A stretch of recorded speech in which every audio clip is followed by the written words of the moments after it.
I'm Matt Slaughter. I have the honor of serving as dean here at the Tuck School, and it's wonderful that you've all braved this wintry day. As we all know, it's been a little wintry here in recent days and weeks, but we love four seasons here at the Tuck School of Business at Dartmouth. And we're very fortunate to have a discussion here. I'll make the introductions here in a second, about our world of AI. As I think a lot of us know, the phrase artificial intelligence was coined here at Dartmouth. There was a conference convened 70 years ago this summer by a handful of academics. One of them was here at Dartmouth. And that phrase was coined. It kind of existed as, I'm a poet, so I'm going to give you guys correct as we need to, Larry or Alan. In the world of technology and innovation, we had a lot of technology innovations with AI kind of percolating in the background. We had this thing called the IT revolution. Personal computers were invented. Our mobile phones were invented. Artificial intelligence was percolating along with large language models and other things. And as we all know, suddenly we get to December of 2022, this thing called OpenAI, they put into the public domain a free version of their Chatbot, and here we are today with market valuations and all sorts of innovations. Unbelievable. What's that, Alan? Sorry. Unbelievable. Yeah, unbelievable, right? And some people foresee it's going to be the fastest and most sustained productivity growth in the history of humanity. And as John Maynard Keynes waxed lyrical about 100 years ago, we might end up with human beings working about 16 hours a week, and it'll be leisure and all good, kitty cats and puppy dogs. And some are foretelling that it's going to end up being like Cyberdyne Systems in the Terminator movie. So where we get to is going to depend on, in our lexicon at Tuck, hopefully we have some wise, decisive leaders going to help us make the wise choices. And we're going to have a conversation about that here. I'm going to do introductions. Patrick Wheeler here, a terrific Tuck colleague, Executive Director for the Glassmeyer McNamee Center for Digital Strategies. Professor Alva Taylor and Senior Associate Dean Alva Taylor is the Faculty Director for the Center. And they're hosting this talk on behalf of Tuck and on behalf of all of Dartmouth. So we're here with two leaders in the world of technology and business more generally. I'll introduce each of them. They've known each other, I think, professionally, but also through a board role for a warm call or a cold call I'm going to make it. How long have you known each other? Mostly from the board. Yeah, I mean, we knew of each other. We actually. He was infamous. Yeah, my office was at 101 Main Street in Cambridge back when it was only $15 a square foot, not 100. And Alan's was right below me, and we didn't know each other, but I always saw a car that said Pega on the license plate. And then he said, I saw a BMW I thought was really nice looking. So we knew each other. And if the floor would have given way, I would have fallen right on Alan onto his desk. Yeah. So, but anyway. Thank goodness for architecture, because we may not be here. Yeah. So. All right, well, that was Larry Weber speaking, and Alan Trefler is with him. And so let me say a little bit about each of them from their extensive bios. I'll turn it over to Patrick to start the conversation. I think you're gonna moderate some initial questions, and we're just gonna open up to the group here, okay? Great. Larry Weber is a globally known expert in public relations and marketing services. We at Tuck, Alva, I, and others have known Larry for some time. He's passionate about the convergence of technology, the internet, the web, and communications. And he's the founder and chairman of RacePoint Global, which is a firm that has thought about brand building and marketing and technology in the global economy for many moons. He's recently wrote a book that came out, I guess now technically 2 years ago, 18 months ago, called A New Age of Reason, Harnessing the Power of Tech for Good. So hopefully you're going to share some insights on that, Larry, with us. But more generally, he's offered, I believe, 7 books on marketing, on technology, and branding. People only read half of them, so. That's okay. That's okay. So, my mom says that about anything that I read. Oh, it's 500 batting average. So. Yeah, that's very good batting average. And he also serves on he's had many board roles, but currently serves on the board of directors of Pega Systems. And thus the connection, thanks to them being neighbors in Cambridge and not having fallen on him, of Alan Trefler. Alan's a member of the great Dartmouth class of 1977. As I learned a moment ago, a native of Brookline, Mass, still lives there, found Dartmouth in a college search, as a lot of young adults do, and found his way here. He's here sitting today because he's the founder and CEO of Pega Systems, which is the enterprise transformation company for which he's the visionary leader. He's a technology change agent, and we're going to talk in particular, I think your remarks are going to focus on thinking about Agentic AI, going from having conversations with your chatbot to actually creating autonomous systems that AI might enable to do. I think as a lot of us are learning and maybe have lived, a lot of leading organizations that they're trying to figure out what AI might mean are realizing you can create these autonomous agents and have them go out and execute tasks and creative things. And I'm struck at how many organizations I'm finding they're saying our managers and leaders, we're talking about not just who are the human beings that are part of their teams, but how many agentic AI team members do they have as well? How are they motivated? How are they evaluated? And what that implies for the future of work. But Alan, actually, in his earlier life, when he was at Dartmouth, he was a chess master. And so he was his expertise in chess when here at Dartmouth, he combined with his engineering background. And he got interested in AI and did a bunch of technologies things here when he was at Dartmouth. He went out into the world of work. He decided to found this company at the age of 27. And here we are a couple of years later, and he's still leading and successfully helping this company bring us into the age of AI, whatever that's going to mean. So on behalf of all of Tuck and all of Dartmouth, please join me in offering a warm welcome to our two guest speakers. Patrick, I'll turn it over to you. Thank you very much, Matt. Thanks. Thank you. Appreciate it so much. Welcome to Tuck. Larry, welcome back. You know, we spent quite a bit of time together. It's been really, great to have you come back as well.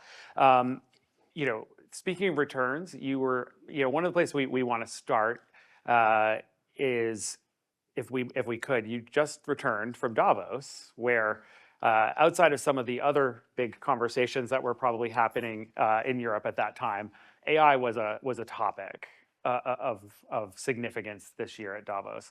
Would love it if you would be able to just share a little bit about what that conversation looked like on the ground from your time there, if you wouldn't mind.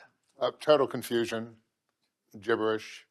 People are, I think, really struggling to internalize what all of this means and how it's going to affect their businesses and the people and all the elements. And I think there's a lot of good reason for people to wonder, because many things are up in the air still. And so I think one of the things that you've been able to do, if you wouldn't mind just sharing a little bit about kind of Pega, and Larry as well, feel free to as well, a little bit about kind of how you're navigating that shift, right? Because it's been a core part of your strategy. If you wouldn't mind just sharing a little bit more color on that, that'd be great. Sure. So Pega is a business school. So we're close to 6,000 people. We'll do 1.7 billion this year. And we've been through massive shifts in technology.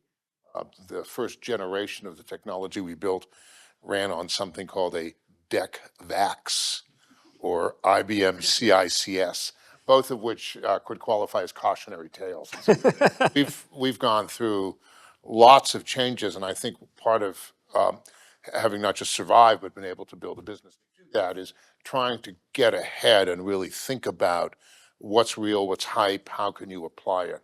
What our customers do, just to give you a little context, is they do typically pretty sophisticated workflows where you have a need to do something. Like, for example, if you ever had a charge on your credit card that you wanted to dispute and you called your bank, there's about an 80% chance that banks involved are using one of our systems to take the input, figure out what to do, go talk to MasterCard and Visa and whoever to rectify or not rectify, as the case may be, that sort of thing. And those sorts of workflows are all over businesses. And that's what we go after. And we've been using AI to create a statistical foundation, to what we call machine learning, to be able to find patterns in math. And even though no one's talking about that these days, everyone only is talking about generative AI, I still think that this mathematical statistical AI is tremendously important and operates really very differently. It's also, they're both now very important to the way our business works. Yeah, I think that determinism that you get from that from different versus probabilistic versus deterministic AI, we often hear talked about quite a bit too, right? With the difference between generative and more traditional forms of machine learning. Yeah, it's interesting because parts of generative are entirely reliable, and parts of it, for example, translation has gotten to the point where it can really, if I, as you can with our system, were to talk to it and say, hey, I charged something last Wednesday and I got billed for the wrong amount, the AI can with enormous reliability, figure out that next Wednesday was a particular date and translate that to what the system needs. The places that I think people are getting themselves in trouble, and they are getting themselves in trouble, is when they're doing reasoning at runtime in response to the person, when they really should have done it in advance to sort of create the playbook as to how they want to. That's really how we've tried to carve out a alternative path to minor competitors like Microsoft and Salesforce. I was just going to say, to give it some context for the audience, the competitors are, Salesforce, ServiceNow, Microsoft. But they have a heritage of, and I've been around software for over 40 years now, and the Pega software is of the most elegant software that is out there, especially for business processes. And we love this guy. Look at yeah, but it's you can tell, so for business people, you have to understand to be close to engineering excellence as an outcome for business, and that's what it's about. So they have a heritage of that.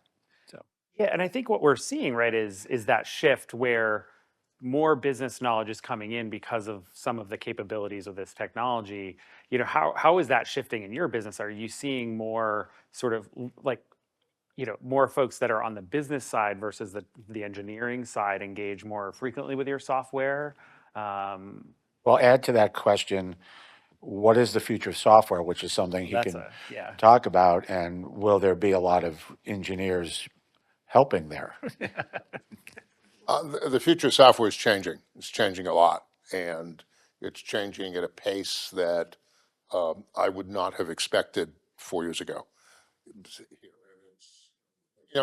Some of the change I think could be very positive. Some of it's going to be highly disruptive. If you wanted to just ask a computer, ask ChatGPT or Gemini or any Claude, you guys I know like Anthropic, the quality of the code that they can generate is actually pretty remarkable in terms of being able to take a problem and to solve it.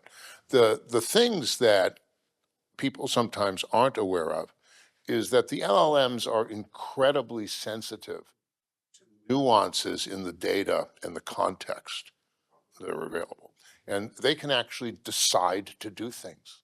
If they decide that a customer was rude or badly treated, they might do something that would fall outside the guidelines of what a business would actually want to do, particularly in a regulated industry.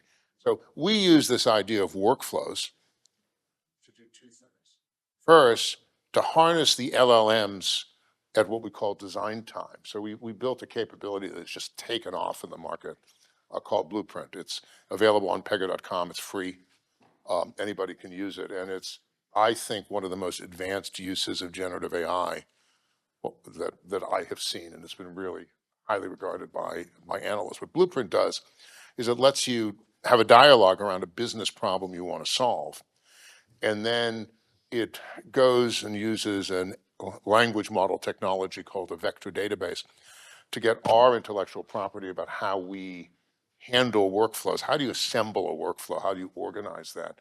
And it pulls our stuff in. Then it goes out to the internet itself, and it says, what are the best ways to do this?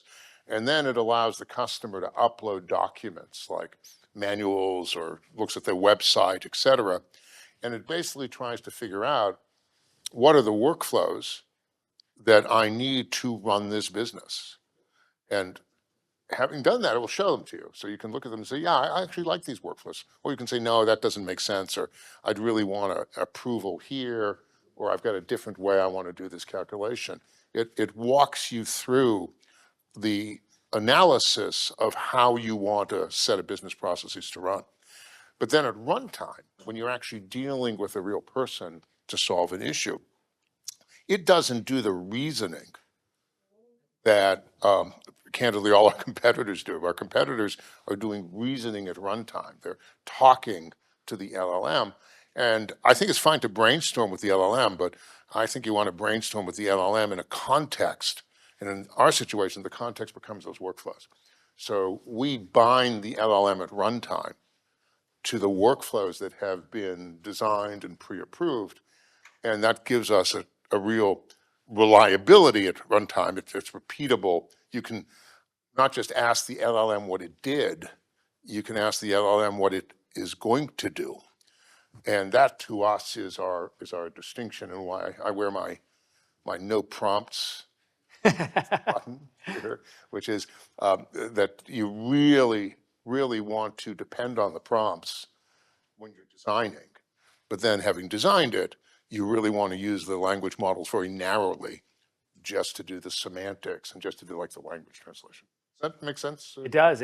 It's really fast. To clarify for the audience too, right? I think workflows in enterprise software are sort of why we have, like, it's been the history of enterprise software is about building workflows. But what we're saying is, and this is a significant shift, so I want to make sure we, for the audience, also clarify, right, and reiterate that instead of everyone gets the same workflow and we predetermine what that software looks like, we're building with the customers for more specific to what they need solved. And we can build with the power of the language model at design time, we can build greater variations. So you don't have, a lot of places, the workflows are very simplistic. They basically says, oh, you're going to get a problem. All right, route it to somebody, let them solve the problem. That to me is not, by the way, that's the way a lot of it works. That to me is not really what I would call workflow. Workflow would be, okay, you get a problem reported. There are 62 categories of problems. Each goes through a different set of steps. You know, if you think about a help desk at a computer lab, you know, sometimes you got to reboot the machine. Sometimes you got to do, reinstall a piece of software, update something. Those different workflows we make explicit with the power of the LLM, because otherwise it's really too hard to do all that. But then at runtime, we're basically just saying, okay, let's pick something that we know works. And in the 99% of the cases where the thing you're fixing has been fixed by somebody before in life, it's going to operate with complete reliability. And then It's such a significant shift because, you know, as folks here, we have many folks that have been consultants as well and worked at many software companies know, right? Like that is what we pay a lot of these folks to do, is get your company to transition to the workflow that the software dictates to your company, not the other way around, right? But a lot of times those workflows are either too rigid, That's right, or not specific enough, or aren't integrated correctly. With the LLM now, you can actually fix those problems. And so the workflows become way more capable. it's just such a different, more kind of customized, you know, we used to always trade off customization with kind of how durable is this now when we want to upgrade? How do we want to do this? How much cost do we want to spend on customization long term in the software world? And that's always been this trade-off going back decades. It's a pretty significant, remarkable pivot to do this. Well, being able to use the LLM to do the building, but still have the workflows to depend on, means you can go back to it, you know, a month later and say, you know, I don't like the way that workflow was working, I'm going to change it. The alternative to that is to have everything running on prompts, and you have to go figure out what part of the prompts you're going to change to try to get the outcome you want. And we have a strongly held belief that that's going to be harder and less reliable, though it's very popular these days. Not to mention the sophistication of the end user comes into play there as well. They have to figure out how to. You're going to have a range. You're going to have folks that are very more capable and less capable in using it. Are you finding more folks are, your customers are, more of their employees are using your software then? It's kind of opening it up and more, making it more kind of available? Yeah, the problem with our software historically, that when we saw at the end of 2022, as you said, ChatGPT hit, and it was candidly so much better than we expected. You know, when I was at Dartmouth, neural networks were known, but it was a failed technology. Nobody was doing neural networks. You know, why don't we teach it for little experiments and stuff? But it just was not capable enough.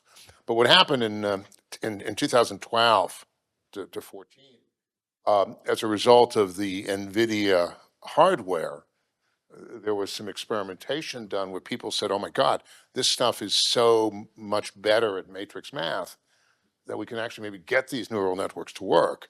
And then by the time you go into like four or 5 years ago, they were really working. And they were working better than anyone could expect. And, it blossomed into what we now know as ChatGPT, but a whole host of them that are out there. It's actually, I actually find it really sort of threatening as a human being, because I had thought that one of the things that might make us special, the sort of closer to a god, as it were, is the power of language. And turns out all you need are 1.5 trillion connections, and the silicon can do it. And so it's a little spooky, actually, to tell you the truth. It's pretty wild, yeah. And it's worked out pretty well for NVIDIA these days as well. Larry, you think a lot about this kind of historical kind of waves of technology. From your perspective, right? You've seen this come and go. You've seen AI winters of past. How are you thinking about this moment and sort of this opportunity? Because not only do you have that perspective, but you're also sitting inside, one of these organizations by being a board member at Pega and working with other leading companies around the world. Well, having launched so many companies over 40 years, I always separate a bit business from the technology a little bit.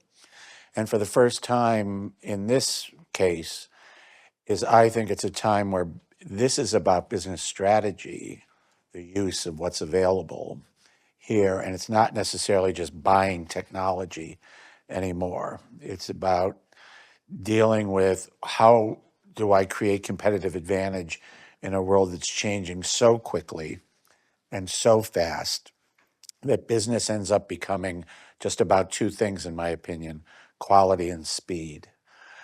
And so the more you can have software tools, and I put AI in as a software tool, by the way. But how you can use those to create quality and speed as competitive advantage is very important.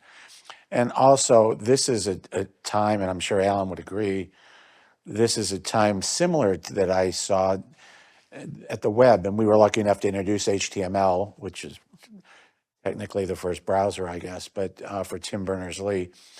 And most people just didn't know what to do with it. It was just very, and that was another moment that was strategic, that, you finally saw a guy like Bill Gates just say, stop, 1995, we have to change everything and do this.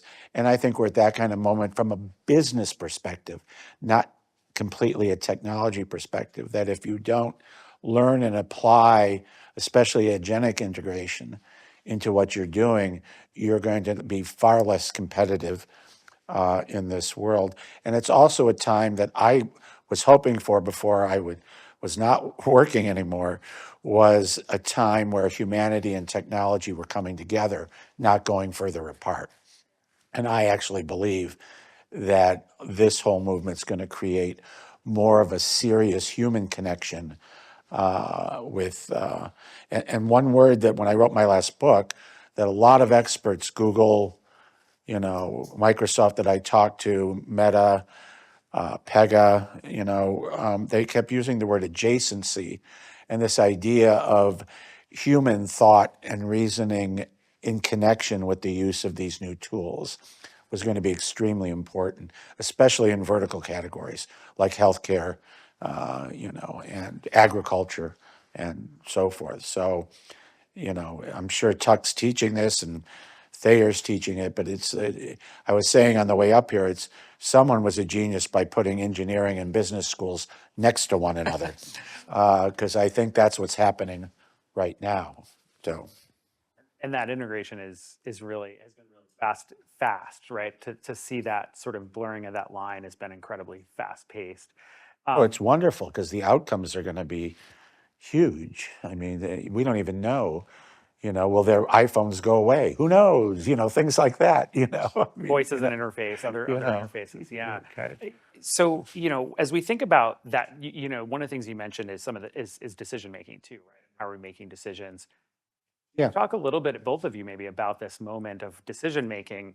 I think what we've observed, and there's been kind of conflicting research on this, is, hey, are folks turning decision making over to AI in too creative a way, or are they using it to help them make better decisions?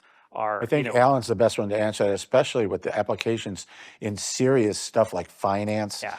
and, areas where Pega has deep history. Yeah, So, how do you think about that when you're kind of building the software of where do those decisions lie, and how do we manage that effectively? Well, we're trying to draw the line where there's a analysis or a sort of evaluation phase where the AI is extremely aggressive at recommending things and showing you possibilities, but that a person should be able to choose which of the variations of this it either might want to override or it might want to choose between two choices. There's a concept in chess, which actually I find is one of the few things from chess that I've been able to apply to business, called candidate moves. And when a chess master looks at a position, you train yourself not to just think about the position to come up with a move. You train yourself to come up with candidates. What are 5 things that I'm going to analyze? And then with some discipline, hopefully, you actually go through and analyze each one of the 5 ones. People who don't play strongly usually will sort of obsess about it and settle in on a thing and then do it. And it's really easy to miss a candidate that's better. What the AI enables you to do in decision making is it enables you to generate slews of candidates, and actually it can even help you evaluate them. But then you have that opportunity to really pick between a much more creative palette than you could come up with on yourself. And I think used that way, the AI is contributing to decision making, not entirely making it. And we still have, cling to a little bit of value as human beings in terms of.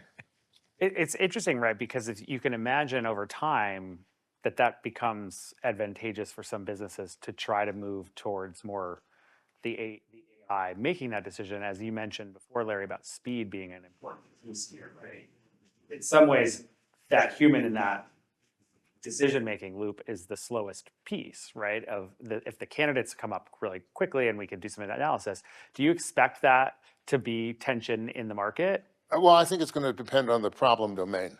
Yeah, so for the problem domains that we focused on, what we're saying is, hey, you really want to do this analysis as much as possible in advance, because most people want a playbook that describes how they handle certain types of things. They don't want to be making it up from scratch every single time an interaction happens. And for our types of businesses, I think that's really good. It has the other advantage. This, by the way, is more important in Europe than it seems to be in the U.S. these days. The other advantage of not burning the amount of electricity that this reasoning, when our stuff reasons, we just burning the kilowatts like anybody else. But every time I've reasoned something through and come up with a pattern that I've codified, the subsequent executions of that happen thousands of times faster. They happen on a regular CPU as opposed to GPUs. And so I think there's a lot of advantages. But for some types of problems, you can't do that because it's just too dynamic. If we get Elon's humanoid robots running around, they're going to be doing this constant decisioning on the fly, and that's kind of what Very much at the edge. Yeah. To do. That's fascinating. So, this brings up the question also, though, of as we have more democratization even within the enterprise of who's building workflows and building systems, how are we ensuring proper governance and oversight of some of those decisions as we build? Well, there are things you can do, and you can actually build into the various technologies to look for predictable patterns and to look for certain ethical behaviors, and sort of judge that from the outputs and the outcomes that you're getting. A big part of it is there transparency in terms of why a decision was made. One of the fundamental issues with neural networks, which sit underneath these, is you don't really know, and you almost can't know, exactly how it made that decision. Right? That's why I favor workflows over the black box of a neural network. And it's not a bad thing. It's inherent to its power. But it also, I think, means you need to select it in certain situations. So you wouldn't use the neural network to make a decision in a situation where you might run afoul of housing laws or run afoul of other sorts of things, which the neural network could easily decide this is a better probabilistic outcome, but it's just precluded. And figuring out how to get that balance to work is very tricky with prompts. Yeah, yeah. It's important to have somebody in the room that understands the ethics around software applications and so forth, and Pega does, but if people are interested in this category, I think of all companies, even though it's big, IBM has been doing a lot of thoughtful work on guardrails and ethical use of AI and software.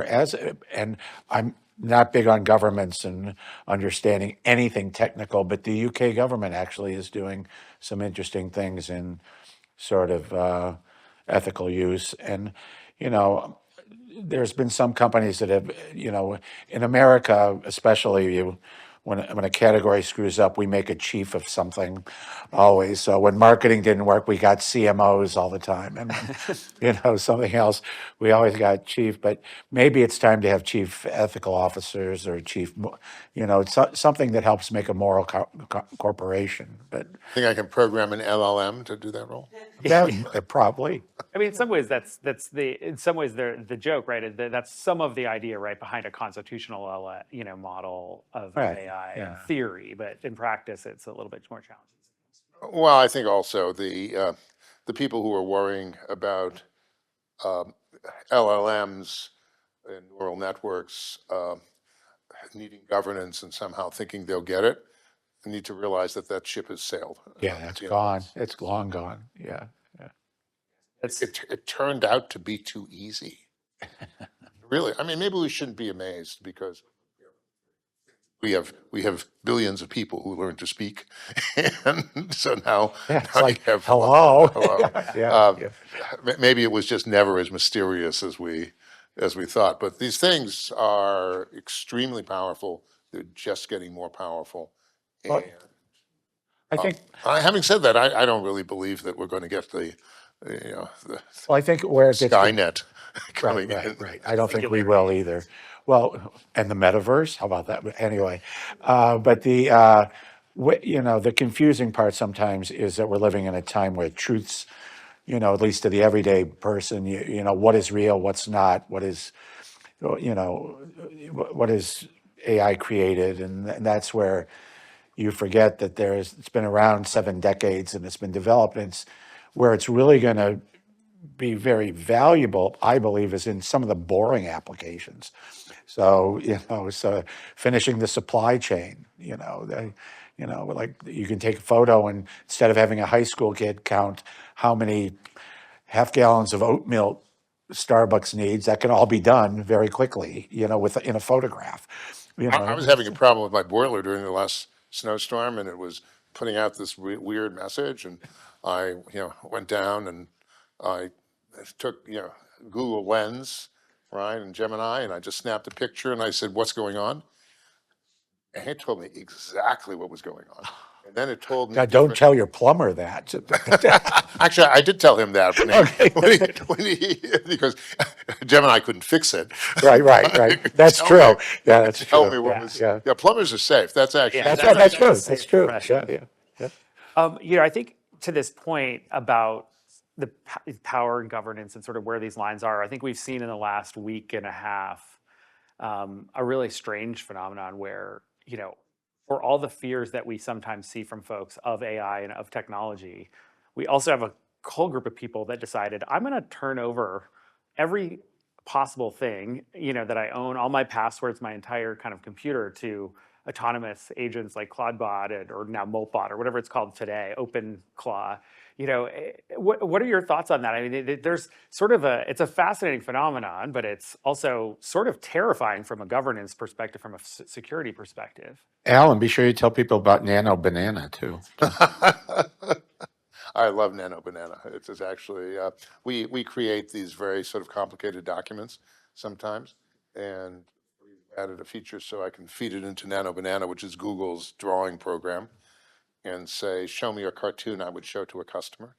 And it explains complicated business processes as if they were drawn in a graphic novel. It really is, it's shockingly good. I think this whole agent and agentic, which you talked about at the beginning, there's a lot of confusion is what that means. I think, the words mean everything from, hey, an LLM was involved, to I'm going to have something that has agency and goes and does stuff. And those are very different. I mean, they're very different things. There are all sorts of different degrees to which you can use these technologies in the press. It's not well articulated or well distinguished, but I think it's important for people to understand the different types of AI and its different types of uses and what it's good for and what it's not good for. At my user conference last year, I put up an example of a chess problem that I saw in the Financial Times. This is a real thing, like 2 days before the conference. I saw this problem, and I dropped it in to ChatGPT, which proceeded to make all sorts of illegal moves over and over and over again. But if you drop it into a computer program called Stockfish, which is designed for chess and uses a different set of AI, it's perfect in a fraction of a second. That's why I think people should not just surrender their information and surrender their agency to these things, because you may not like what you get, and you also may not like the information it's collecting about you. It's a fascinating kind of. I personally, I found it quite wild that, for folks that are, it was not that long ago we were having conversations about people worried about data tracking and social media, and then now we've handed the keys to our bank account to an AI system to run independently without us in the loop. Have you done that? I have not done No, that. yeah. I do not. We probably still do own a Mac Mini at the center that we can hook up, but no, we have not done that. But it's just an interesting way that, to your point before, the friction has been removed in many ways. It's made it so much easier to surrender to the machine in this case, that it presents a number of challenges for organizations. I think resistance is important. It may be futile, but it is important. Would love to just kind of, if we could maybe even go back a little bit, as Matt kind of indicated in the opening, you're a Dartmouth alum, you're a Dartmouth parent, Larry. Dartmouth has this interesting kind of past of computing, and AI as being part of that as well. Like, how do you think about that moment and the role that maybe education is playing in this moment of helping people around with AI and to sort of prepare the workforce? We have business school students here, we have engineering school students, other students here. How is that playing out for you? What do you see that role? And I'll start with you, Alan, and then move to Larry. Like, how are you seeing the role that as educators we can play in supporting that, and where should we be placing some bets? Well, I think people have to get really open-minded about how to use AI to teach and to study. And people who aren't using some of this tooling are really missing the boat. I actually think the whole way that people learn in 3 or 4 years will be increasingly personal, increasingly Socratic, with really having a interactive dialogue with an AI that will not teach you things you already know, has the context about what types of things interest you and what types of things don't. And if this is done well, and I think educators are going to have to change their frame of thought, because this is not the way that people have grown up thinking about learning. But anybody who's in school today, I think, hopefully most of you are using the tools to learn about this, because it's here. There's no waiting required. Yeah, I agree with the Socratic approach. It's going to impact. I also like to look at the Da Vinci approach, I call it, where you could go from art to science to, anything very quickly and very knowledgeably. And I think that that's really important. And I also think that, and maybe I'm being Pollyanna here, but I think business leaders have to really try to understand, and academics have to really understand the openness that's going to have to come with all this, and to put down their guardrails and actually and embrace how speed and knowledge and things will be at your fingertips to do stuff. And I think it's sort of cool. I don't, you know, um, It's been really fascinating to that point about that speed. I think a year ago, we started helping business school students here at Tuck learn how to prototype, right? Using LLM technologies and AIs to help them build product, even if they're not technical, right? I think that was a relatively cumbersome but doable exercise a year ago. It was only been a software product. Yeah, software applications. And now that's a very, very frictionless process. How many students, just a show of hands, how many students have done that, or building applications, prototypes, et cetera? Hands up if I know it's quite a few students now. I think we're seeing this over and over again in the interest in that. And we've been doing a lot of programming in the center and at Tuck and other places across campus on this. So it's been really fun to see that new kind of this a totally different kind of approach to learning from that. Yeah. I want to make sure we also have questions from the audience too. So who might have a question?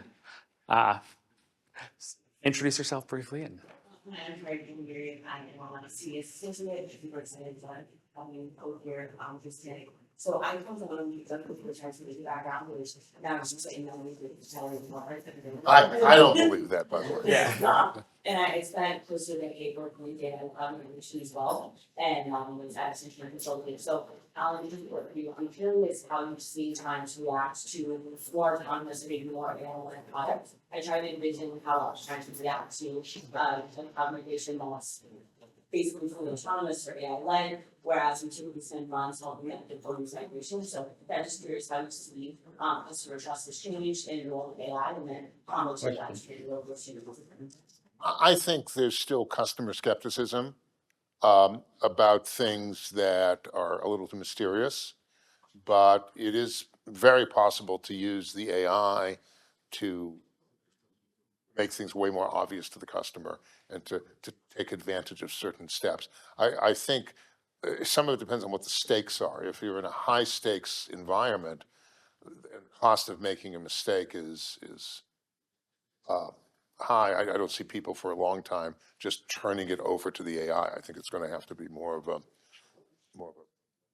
partnership. That's why you hear me draw such a distinction between what we call design time and what we call runtime. And that's, by the way, not universally held, right? I have people get up and say sometimes you don't need any stink people do it anymore. Just let the AI do it. It's a little, to me, that's more than a little ephemeral and scary, right? So. Questions?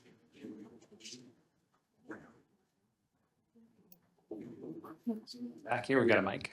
Awesome. I'm Amos. Thank you for the time. Curious, there was some joking earlier revolving around the massive valuations of many of these companies. From your personal perspectives, where do you see this going? Do you anticipate a bubble? Do you think employment changes with AGI if we reach that? What are your kind of more elusive hopes or expectations for the space? Do you want to provide a stock answer here? Yeah, What's going to happen to the stock market? yeah. Big disclaimer, this is not advice. Yeah, it's not. I think everything's overvalued at the moment. So, but I don't think it's a bubble. I think it's history does repeat itself, and there were stupid companies at the advent of the web I remember the venture capitalists calling me and saying, you have to take furniture.com. You have to represent furniture.com. And the kid had no idea how to return couches that nobody wanted, or things like You remember so. the sock puppet? Yeah, yeah. This sucks. So I mean, it's still about logic. It's still about thoughtfulness. It's still about understanding dynamic marketplaces and stuff like that. So I do think things have been overvalued. And I think what you're going to see though is a sub economy coming up that's going to replace a lot of these higher valuations so that they're not these big umbrella AI companies. There's one for the supply chain. There's one for education. There's one, I mean, even going deeper and that kind of thing. And so I think it's going to be far more specific, and it's just redefining businesses to even be better, but they're going to be very narrow and very specific. So we're not looking for the Microsoft of, climate. We're not looking for the Microsoft, or any of AI. I think that's the wrong way. And Americans like to think that way. I think it's who's going to be the giant winner. And I think that that's probably not the way to think about this. And I think there's plenty of money to be made and a lot of good to be done and a lot of product innovation that can happen in a much narrower space. I don't know. Well, I think things will become more competitive, and that will lead to certain things becoming narrower. I mean, some of what's going on in the market these days is candidly a little disturbing, more than a little. I'm not personally a fan of circular transactions where, companies invest enormous amounts of money to somebody who buys their product. I mean, that doesn't exactly sound, Giving your product away is not usually a winning strategy. it's like, really? But the underlying technology is so real and so powerful that it will, there will be, by the way, a lot of losers. I mean, there are whole software companies and industries. There's a really good software company that's a partner of ours that had the technology to read PDFs and do OCR on documents. What do you think the prognosis for that company is? It's like none. People, the translation software business, it's just like it's like gone. But there are places where, when I think about things I use to get AI to be personally helpful, I went and got my, routine blood tests, all pretty good, but you can't really understand it terribly well. There's lots of detail. Just, fed it into that one Gemini, and then I brought it to my doctor when I went for my checkup, after I'd gotten all the blood tests. He said, this is really good. So, lots of things are going to become, I think, things like healthcare. There'll be an increased accessibility to really good care that today doesn't exist, and is a problem. It's a problem of speed, it's a problem of cost, et cetera. Being able to, when the physician talks now, the notes are automatically compiled and added to a chart, which if They can spend their time elsewhere, right? Well, They can spend their time on the actual decisions and on the care. well, they can itself. actually look at the patient as opposed to typing Yeah, in at a computer. that's right. It's really quite, it's going to be really remarkable in a good way, but it's going to be very disruptive. Just certain valuations are candidly going to go to zero. I don't know what happens to some of the application software companies. I think I published something called the death of applications, which is there are a lot of companies that do something like, process insurance claims or do other types of things like that. Well, what a company will do is they'll buy this product, they'll customize, like you were talking about customizing the hell of it to do what they want it to do. Then they'll wire it up to their different back ends, their customer system and their other systems. And then they'll have something that probably doesn't take the next release because they've made enough changes. It's very hard for them to take future IP. Today, with our stuff, we're going in and saying, you do this completely differently now. You take your legacy system and you turn it into a collection of workflows. You put your APIs, your actual connectivity that you really have into it, And the AI will automatically create the connectivity between the formats you need to talk to your customer system and your this system and your workflows. And by the way, they're your workflows. They're not some workflows you had to customize. You get to define them in the design phase. It's really completely changed. And if you guys, when you were talking about them building software, was this like to be like software product type things? Yeah. So a wide range of experimentation around prototyping, from a lot of personal projects that they're interested in. So if you want to see something cool and also free, we have a site called launchpad.io. And launchpad.io includes this blueprint technology I talked about, which lets you have a dialogue. And what launchpad.io is designed to is if you want to become a SaaS company, it allows you to, in effect, if you wanted to build an application that governments might use to do licensing of restaurants, you basically put that in, it will build that app for you, and it will create it. But then it will also upload it to our cloud, and it will run it for you, and it will handle all the different things you need to handle. Because it turns out it's a lot more to writing the software than just writing the software. You have to actually operate it. Hard part. Well, I mean, so there's some really, this blueprint thing we've created, I think, is really pretty game changing for our business. And I think both of you have kind of alluded to this, which is, historically, there had to be a certain market size to build a piece of software to support the cost of that software, where today we're seeing much more just shrinks, right? Because the cost to develop that software shrinks so much that it's now much easier to build more niche software for a small market or personal use and other things. Do you see that as an internal process too for companies, as far as, one of the things I've noticed is just a lot of individuals building their own application that they never use, they never give to anyone else. They just build it for their own job, and they have a suite of things that they're building that never get commercialized out externally, but are just sort of helping them with their workflow. I mean, I think that might be true in certain settings, but I do think a lot of life is communal, and you need to have something that's used by groups of people working together on a common set of goals. So I do think there is a need for applications, whether businesses build more of them themselves or just find ways to take advantage of what other people are doing. I think some of that is a question. Question back here. Hi, I'm Holly Lino. Thank you both for being here. We talked a little bit about ethics in terms of regulation and stuff. A couple months ago, it was reported that HR, systems that use AI, there was some bias within those, screenings and such. And I'm curious your thoughts on how organizations can mitigate these concerns of any bias that is happening when using AI.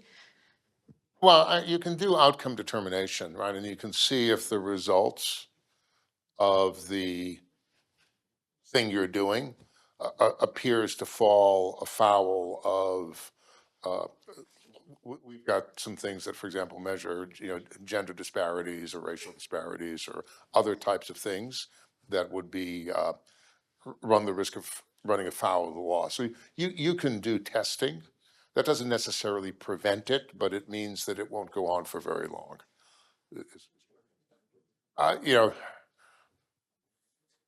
There've always been ethical challenges with the use of hiring. Yeah, it's not like it wasn't problematic before, and so will it be problematic? It may be less problematic actually, but yeah, certainly that opportunity. I mean, that's a concern, but I'm more worried from my category of history, and I'm worried when the obvious, which is going to happen soon, and that's advertising takes into supporting AI and its applications. And so the Googleization of AI happens at least at a certain level. And so you're getting messages that are paid for, so anyway. Without attribution. Correct. That's very scary. That's the trick, right? That embedding right into the answer is very extended. I think some of that needs to be legislated out. Yeah, I agree. Yeah. So as we kind of come to a close here, I kind of like to ask again, advice you might have for our students, like any advice that you want to give our students, what they should be thinking about as they're heading out of this beautiful place in the Upper Valley to the business world. I know it's for some it's a scary time for a lot of folks, right, to think about the changes that are coming. Any advice you have for our students on ways that they can navigate that, advice, what they should be focusing on for skills, things like that? You got to be all in. If you're not all in, then you're going to fall behind. And it takes a while to understand the way some of this stuff works, from my experience. And so you shouldn't assume you got it until you actually really know the big exercise. Yeah, I definitely, you have to be all in. You don't have to be a programmer, but I think you Well, have that's to obsolete now, but understand. Yeah, well, but You're at a it's business all school, right. you're good. I had a good career. You're a tuck. he did okay as a programmer, but I would say be very objective about the noise levels.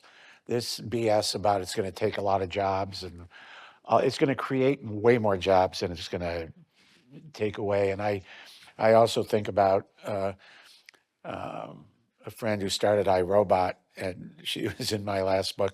She said, I'm just looking to develop robots that take away stuff that nobody wants to do anyway.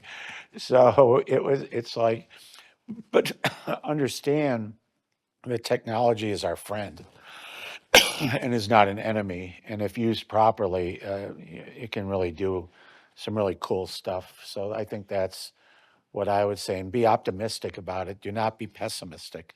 So not just all in, but be optimistic about the use from a business perspective. All right. And it's definitely like not just taking, a Tylenol. It's not, you have to understand it and its use. Again, not to a deep level, but to understand how you can do better things. well, whether it's our friend or our enemy, it's here. Yeah. Yeah. And it ain't going anywhere. It's Yeah. still be here. It'll give us a big competitive advantage. If you really look, the greatest software companies in the world were really based out of here. And so we have a, exception, maybe SAP, but they stole a lot from us. But, but they, Big is not always best. yeah. Yeah. But to understand that software is actually a creative thing, not necessarily all math, is also an important message, I think. So, Well, thank you for listening to us, by the way. gentlemen, this has been wonderful. It's really exciting what you're doing at Pega. We can't thank you enough for spending this time with us. Please join me in thanking them. Thank you.